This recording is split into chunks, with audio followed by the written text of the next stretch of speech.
আসসালামু আলাইকুম রহমতুল্লাহ। প্রিয় দর্শক মিত্র, একটি অনিবার্য সত্য, প্রত্যেকের মানুষকে একদিন এই পৃথিবী ছেড়ে চলে যেতে হবে। আজকের ভিডিওটা আমরা আলোচনা করব কিভাবে দেশের আমাদের করণীয় সম্পর্কে মূল আলোচনা। প্রথমত, মানুষের মনের দুনিয়ার প্রতি আগ্রহ এবং আখিরাতের প্রতি আগ্রহ বৃদ্ধি পেতে পারে। সেই বিষয়ে বেশি আল্লাহ স্মরণ করে শুরু করে। দ্বিতীয়ত, তওবা ও ইস্তেগফারের প্রতির জন্য আল্লাহর কাছে ক্ষমা চাইতে পারে থাকে। তৃতীয়ত, ভালো কাজের প্রতি আগ্রহ বৃদ্ধি পায়। নামাজ, কোরআন তেলাওয়াত, দান, সদকা এবং অন্যান্য নেক আমলের প্রতি ঝোঁক বাড়ে।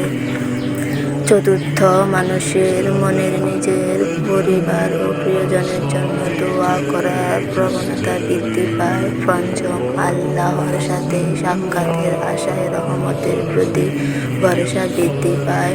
একজন মুমিন মৃত্যুর ভয় পেলেও আল্লাহর রহমতের ব্যাপারে আশাবাদী থাকে। করণীয়: 5 ওয়াক্ত নামাজ নিয়মিত আদায় করা,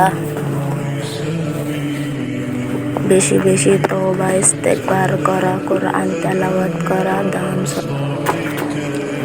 আল্লাহর কাছে উত্তম মৃত্যুর জন্য দোয়া করা। উপসংহার: প্রিয় দর্শক, আমরা কেউই জানি না আমাদের মৃত্যু কখন আসবে, তাই আজ থেকে নেক আমল শুরু করি এবং আল্লাহর সন্তুষ্টি অর্জনের চেষ্টা করি। ভিডিওটা ভালো লাগলে লাইক, শেয়ার এবং সাবস্ক্রাইব করতে ভুলবেন না।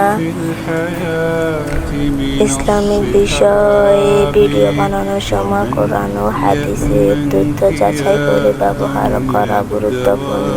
যদি নির্দিষ্ট হাদিস বা ইসলামের দলিল উল্লেখ করতে চাও, বিস্তারিত আলেম বা নির্ভরযোগ্য সূত্র থেকে যাচাই করে নিও।